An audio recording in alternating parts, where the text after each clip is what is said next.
semuanya, kami dari kelompok 13 akan menyampaikan materi yang berjudul Pasar Monopoli yang akan disampaikan oleh saya, Angelica Lapan sebagai pemateri kedua, dan teman saya, Susana yang Sila sebagai pemateri pertama.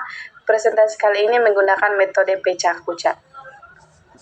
Baik, kita akan masuk pada pokok pembahasan yang pertama, yaitu pengertian pasar monopoli. Pasar monopoli adalah pasar dengan satu penjual tanpa pesaing, sehingga penjual dapat menguasai pasar dan meraih keuntungan yang berlebih.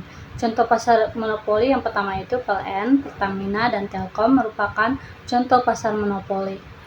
Baik, kita masuk pada pokok pembahasan yang kedua, yaitu ciri-ciri pasar monopoli. Ciri-cirinya yang pertama itu barang tidak memiliki pengganti, produk yang dijual tidak memiliki substitusi.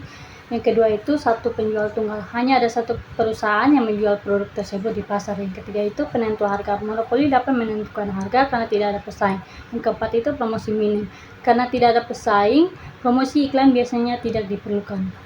Pokok pembahasan yang ketiga yaitu macam-macam monopoli. Yang pertama itu monopoli usaha, monopoli oleh perusahaan tunggal yang menguasai produksi dan penjualan tanpa saingan. Yang kedua itu monopoli perusahaan, monopoli dari kelompok usaha dengan beberapa perusahaan yang menghasilkan produk serupa. Yang ketiga itu monopoli pangsa pasar, perusahaan yang menguasai lebih dari 50% pangsa pasar dan menjadi pemimpin harga.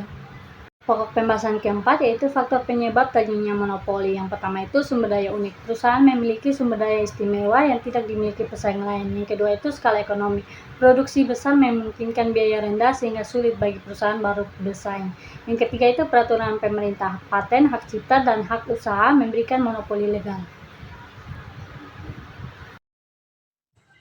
Yang berikut pemaksimuman keuntungan dan diskriminasi harga.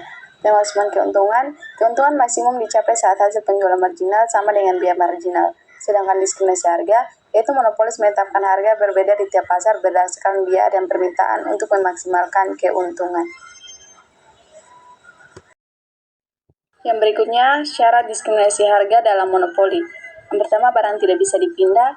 Yang kedua, sifat barang memungkinkan, yaitu barang atau jasa dapat dijual dan dengan harga berbeda. Yang ketiga, permintaan berbeda. Dan yang terakhir, biaya diskriminasi rendah. Biaya pelaksanaan diskriminasi harga tidak melebihi keuntungan tambahan yang diperoleh. Yang berikut, kelebihan pasar monopoli. Yang pertama, inovasi dan kreativitas. Monopolis termotivasi untuk berinovasi agar mempertahankan posisinya.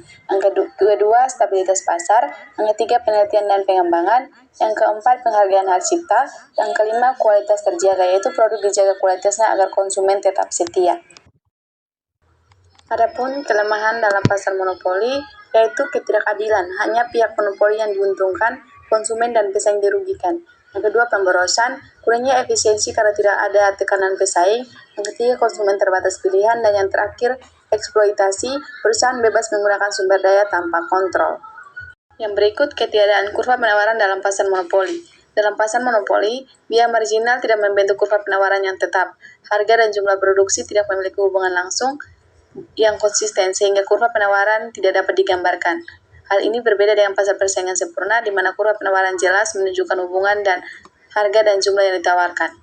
Baik, kesimpulan dari materi kami, pasar monopoli merupakan satu-satu pasar yang menyediakan suatu produk yang produknya dijual tersebut tidak dijual oleh perusahaan lain. Maka dari itu, pasar monopoli tidak mempunyai pesaing seperti pasar lain. Dan produk dalam pasar monopoli pasti dibutuhkan semua orang, konsumennya seluruh penduduk di suatu negara tersebut. Baik, sekian dari presentasi kami, kelompok 13. Mungkin ada teman-teman yang ingin memberikan saran atau memberikan pertanyaan, bisa langsung saja pada link akun YouTube kami. Terima kasih.